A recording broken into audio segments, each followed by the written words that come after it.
Hello दोस्तों, आप सभी का स्वागत है एनीमे की इस दुनिया में। तो इस एपिसोड के स्टार्टिंग में हम देखते हैं कि कुछ नोबल्स मिलकर एक कॉमनर आदमी के ऊपर हंस रहे थे। हा हा हा हा हा ही ही हा हा हा। तभी उनमें से एक नोबल कहता है कि हम तुम्हें मारने से पहले एक आखिरी गिफ्ट देना चाहते हैं। तुम्हारे अंदर जितने भी मैजिक पावर है उससे अटैक करके दिखाओ। ये सुनकर जैसे ही वो कॉमनर उस पर अटैक करता है तो उसका मैजिक नोबल तक पहुंचते पहुंचते ही खत्म हो जाता है और ये देखकर सब दोबारा से हंसने लगते हैं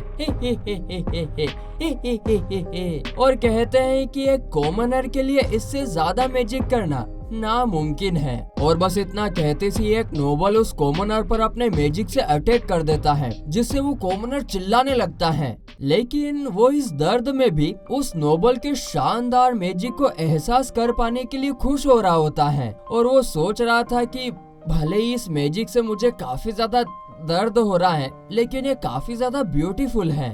अगर मुझे जिंदगी में सिर्फ एक चीज चाहिए होती ना, तो मैं भी ये मैजिक यूज करना चाहता हूँ। इतना सोचते ही उसकी बॉडी पूरी तरीके से जल जाती है। लेकिन तभी दोबारा से उसकी आंख खुलती है। वो देखता है कि उसके सामने काफी सारी हॉट लड़कियां होती हैं और साथ ही में उसके हाथ भी एकदम छोटे छोटे हो गए थे। उसी वक्त जब वो अपने हाथ को थोड़ा सा भी मूव करता है तो उसमें से मैजिक निकलने लगता है, जिससे उस बिल्डिंग की छत ही टूट जाती है। और फिर आगे हमें पता चलता है कि वो सालुअम नाम के देश का 7th प्रिंस बनकर पैदा हुआ है और उसका नाम अब लॉर्ड होता है। फिर ऐसे ही कई साल बीत जाते हैं और एक दिन महल के अंदर कुछ मेट्स लॉर्ड को ढूंढ रहे थे और तभी हम लॉर्ड को भी देखते हैं, जो कि अब थोड़ा सा बड़ा हो गया था और वो उन मेट से छुपकर कहीं पर भाग रहा था। उसी वक्त उसके सामने कुछ और सोल्जर्स आ जाते हैं, जिन्हें देखकर लॉर्ड उनसे कहता है कि प्लीज मेरे बारे में मेट्स को मत बताना। इतना कहते ही वो वहाँ से भी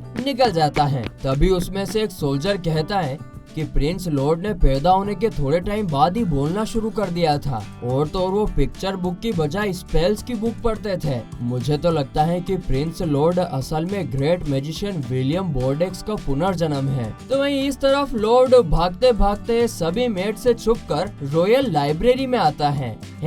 लाइब्रेरी में आता है पढ़ाई करने के लिए। अरे यार, वहाँ पर कई सारे मैजिक बुक्स को देखते ही उसके चेहरे पर एक चमक आ जाती है। बुक को देखकर चमक आ जाती है। अबे यार, बुक तो हमारी जानी दुश्मन हुआ करती थी। गेम खेलना मस्त लगता था। इसके बाद लॉर्ड शेल्फ में से एक बुक उठाकर पढ़ना स्टार्ट करने वाला था कि तभी एक लड़की जिसका नाम सिल्फा था वो आकर उससे वो बुक छीन लेती है। और फिर अगले सीन में हम देखते हैं कि लॉर्ड और वो आपस में स्वॉर्ड फाइट करने लगते हैं, जहां हम देखते हैं कि लॉर्ड स्वॉर्ड फाइट में भी सिल्फा को काफी अच्छी टक्कर दे रहा था, मगर फिर भी सिल्फा उस पर भारी पड़ रही थी। और उसी स्वॉर्ड फाइट के बीच लॉर्ड कहता है कि देखो, मुझे नहीं लगता कि 7th प्रिंस होने के नाते मुझे नेक्स्ट किंग होने का मौका भी मिलेगा, तो ऐसे में मुझे स्वॉर्ड ट्रेनिंग करने का कोई फायदा नहीं है यार। ये सुनकर सिल्फा कहती है कि स्वॉर्ड सीखना सिर्फ किंग बनने के लिए जरूरी नहीं है। रॉयल फैमिली का हिस्सा होने के नाते आपको स्वॉर्ड चलाना आना चाहिए। मुझे आपकी ट्रेनिंग की जिम्मेदारी मिले हुए 3 साल हो गए हैं और इस वजह से अब ये मेरी लाइफ का एक मकसद बन गया है। और अब ये सब सुनकर लॉर्ड सोचता है कि यार, अभी अगर मैं इसके साथ अच्छे से फाइट नहीं करूंगा ना, तो ये मुझे यहाँ से निकलने भी नहीं देगी। बस इतना सोचते से ही वो दोनों दोबारा से फाइट करने लगते हैं, जहाँ सिल्फा कहती है कि प्रिंस, आपकी तो स्किल्स दिन प्रतिदिन बढ़ते जा रही हैं। जिस पर लॉर्ड सोचता है, हाँ तुम्हें तो ऐसा लगेगा ही, क्योंकि अभी मैं एक मैजिक का इस्तेमाल करके तुम्हारे सभी मूव्स को कॉपी कर रहा हूँ और इसका मतलब यह है कि अब वो अपनी ही परछाई से लड़ रही है। अरे आम शब्दों में बोला जाए तो मैं चीटिंग कर रहा हूँ। मगर भले ही मैं उसके मूवमेंट्स को कॉपी कर रहा हूँ, लेकिन फिर भी हमारी हाइट, स्ट्रेंथ सब में काफी ज्यादा डिफरेंस है और इसी वजह से मैं हर बार हार जाता हूँ। और तभी लॉर्ड अपने मैजिक से अपने स्वॉर्ड को थोड़ा सा लंबा बना देता है और साथ ही में अपने हाथ की स्ट्रेंथ को भी थोड़ा सा इंक्रीज कर देता है। और फिर जब लॉर्ड उसके ऊपर अटैक करता है तो वो दोनों एकदम बराबर होते हैं। तभी लड़ते लड़ते लॉर्ड अचानक से उसके सामने से गायब होकर पीछे से उसके ऊपर अटैक कर देता है, पर सिल्फा उसके अटैक को रोकते हुए कहती है, होशियारी, मुझसे होशियारी, मुझे पता है कि आप चीटिंग कर रहे हो, है ना? जो सुनकर लॉर्ड एकदम से घबरा जाता है और वहीं पर गिर जाता है। आगे सिल्फा लॉर्ड को पकड़कर कहती है कि मैं सच में काफी इम्प्रेस्ड हूँ कि आप एक साथ दो मैजिक यूज कर सकते हो। ये करना तो बड़े बड़े मैजिशियंस के लिए नामुमकिन होता है। आप तो सच में कमाल के हो। तभी लॉर्ड सोचता है, अच्छा सच में? क्या बात कर रही हो? मैं तो असल में सिर्फ 2 नहीं बल्कि 4 मैजिक यूज कर रहा था। तो फिर वहीं अगले सीन में हम देखते हैं कि लॉर्ड सभी लड़कियों के साथ मिलकर एक साथ नहा रहा होता है, जहां वो गुस्सा होकर उनसे कहता है कि मैं अकेला भी नहा सकता हूं। जिस पर वो लड़कियां कहती हैं, ना बाबा ना, अगर हमने आपको अकेला छोड़ दिया तो आप फिर से लाइब्रेरी में चले जाओगे। भारी शौक है यार इसको लाइब्रेरी में जाने का।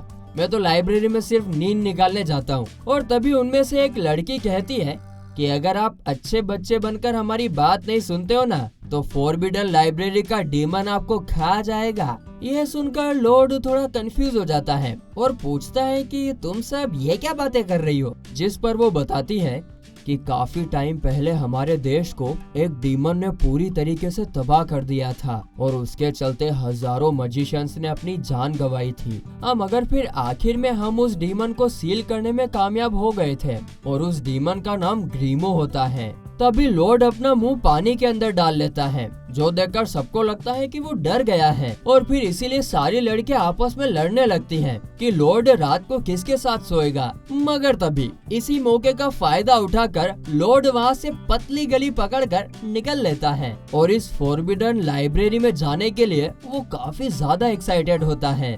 तो फिर आगे रात को हम देखते हैं कि लॉर्ड उस लाइब्रेरी के अंदर जाने के लिए निकलता है और अपने ऊपर इनविजिबल मैजिक का इस्तेमाल कर लेता है ताकि कोई उसे देख ना पाए। फिर आगे इनविजिबल होकर वो गार्ड्स के बीच में से अंडरग्राउंड में चला जाता है, जहां वो लोग बात कर रहे थे कि कोई भी हमारी सिक्योरिटी से बचकर अंदर नहीं जा सकता और अगर चला भी गया तो एंट्रेंस पर 10 मैजिशियन ने अपने सबसे पावरफुल मैजिक का यूज करके रखा है, जिस वजह से उस बैरियर को तोड़ना तो नामुमकिन है। मगर इधर हम देखते हैं कि हमारा लॉर्ड जैसे ही उस गेट के पास पहुंचता है तो सिर्फ अपना हाथ आगे करके ही उस बैरियर को तोड़ देता है और जैसे ही वो लाइब्रेरी के अंदर आता है तो वो चारों तरफ से किताबें उठाकर पढ़ने लगता है। मगर तभी अरे वो क्या है, एक बुक ना अपने आप हवा में उड़ने लगती है और फिर उसमें से वो ग्रीमो नाम का डीमन बाहर निकलकर लॉर्ड से कहता है कि तुम्हारे जैसा चोमू लड़का यहाँ तक आ गया, यही काफी बड़ी बात है। जिस पर लॉर्ड उसे अपना नाम बताता है। फिर ग्रीमो उससे कहता है